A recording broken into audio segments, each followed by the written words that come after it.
Hi friends, welcome to my channel. இன்றைக்கி நம்மளோட சேனலில் ஒரு டிஃப்ரெண்ட்டான காரசாரமான அடித்தூளான ஒரு ரெசிபி தாங்க நம்ம செஞ்சுருக்குறோம்.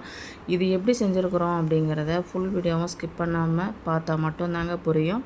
இந்த ரெசிபி வந்து பார்த்திங்கன்னா ஒயிட் ரைஸு, சப்பாத்தி, பூரி, ராகி பால் இது எல்லாமே வந்து பார்த்திங்கன்னா அல்டிமேட்டாக இருக்கும். இன்றைக்கி நான் வந்து சப்பாத்திக்கு தான் செஞ்சுருக்கிறேன். இதை எப்படி செய்யலான்னு பார்க்கலாமா? வாங்க. இதுக்கு வந்து பார்த்திங்கன்னா நாட்டுக்கோழி வந்து நான் 1 கேஜி எடுத்துருக்கிறேன் பாருங்கள்.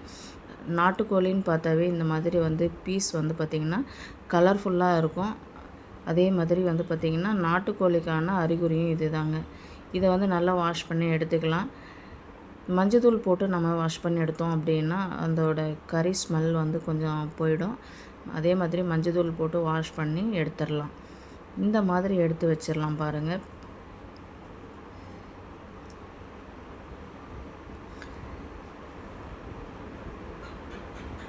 பாருங்கள், இந்த மாதிரி வந்து எல்லாமே கழுவி எடுத்தாச்சு. இப்போ ஒரு குக்கரை வச்சு நம்ம அந்த குக்கரில் எல்லாமே போட்டுக்கலாம். இந்த மாதிரி செய்யும்போது நாட்டுக்கோழி வந்து கொஞ்சம் நல்லா சாஃப்டாக வேகுங்க. அதுக்காக நம்ம வந்து குக்கரில் வச்சு செஞ்சுக்க போகிறோம்.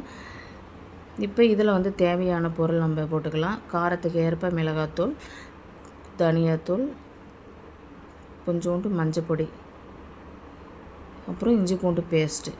இதை வந்து நல்லா நம்ம இந்த மசால் வந்து பார்த்திங்கன்னா இந்த கறிக்கு தகுந்த மசால் மட்டும்தாங்க நான் வச்சுருக்கிறேன்.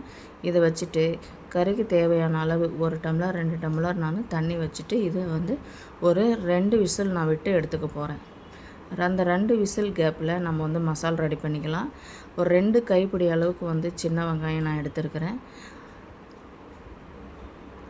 அதே போல் வந்து பூண்டு பார்த்திங்கன்னா 2 முழு பூண்டு வந்து நான் உரித்து வச்சுருக்கிறேன். இதில் வந்து பார்த்திங்கன்னா சின்ன தக்காளி ஒரு 4லேருந்து 5 தக்காளி நான் போட்டிருக்கிறேன். அதே போல் ஒரு கைப்பிடி அளவுக்கு தேங்காய் துருவல் வந்து நான் சேர்த்துருக்குறேன். இந்த மாதிரி சேர்த்துட்டு எல்லாமே வந்து ஒன்றா நம்ம அரைச்சி செய்யும் போது டேஸ்ட் வேறு லெவலில் இருக்குங்க. இது எல்லாம் வணங்கி வரத்துக்காக நான் வந்து உப்பு வந்து ஆட் பண்ணியிருக்கிறேன். இப்போ இதுக்கு தேவையான மசால் வந்து பார்த்திங்கன்னா தனியா பொடி, மிளகாய் பொடி, மஞ்சள் பொடி, இதை 3 மட்டும் நான் போட்டு நல்லா வறுத்து எடுத்துக்கலாம் பாருங்கள். அதில் வந்து போட்டது கறிக்கு தகுந்த மசால் மட்டும் நம்ம போட்டிருக்குறோம். இது வந்து பார்த்திங்கன்னா குழம்புக்கும் சேர்த்து நம்ம போட்டிருக்குறோம். இப்போ இந்த மசால் வந்து ஆறட்டுங்க. அதுக்கு தேவையான அளவு பார்த்திங்கன்னா பாண்டல் வச்சிடலாம். அந்த பாண்டலில் அதுக்கு தேவையான ஸ்பைசஸ் எல்லாமே நம்ம ஆட் பண்ணிக்க போகிறோம். பட்டை, கிராம்பு, சீரகம் எல்லாமே ஆட் பண்ணிவிட்டு நம்ம குக்கரில் வச்சோம் இல்லைங்களா, 2 விசில் விட்டு எடுத்த நாட்டுக்கோழியை வந்து இதில் சேர்த்து ஒரு 2லேருந்து 3 நிமிஷம் நல்லா வந்து வறுத்து எடுத்துக்கலாம். அந்த தண்ணியோடவே அப்படியே சேர்த்து நம்ம வறுத்து எடுத்துக்கலாம் பாருங்கள். இப்போ நம்ம அந்த மசாலா வந்து ஆற வச்சு நம்ம கிரைண்ட் பண்ணி எடுத்துருக்கிற பேஸ்ட்டை வந்து நம்ம இதில் சேர்த்துக்குவோம். இந்த மாதிரி சேர்த்து செய்யும்போது வேறு லெவல் மசால் டேஸ்ட்டுங்க. நீங்களும் இதே மாதிரி ட்ரை பண்ணி பாருங்கள். தேவையான அளவு வந்து புதினா வந்து நான் சேர்த்துக்கிறேன்.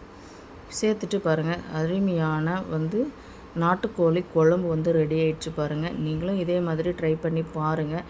எப்படி இருக்குன்னு அதுக்கப்புறம் கமெண்ட் பண்ணுங்கள். ஓகே ஃப்ரெண்ட்ஸ், இன்றைக்கி நம்மளோட சேனலில் நாட்டுக்கோழி குழம்பு எப்படி காரசாரமாக செய்கிறதுன்ற பார்த்துருக்குறோம்.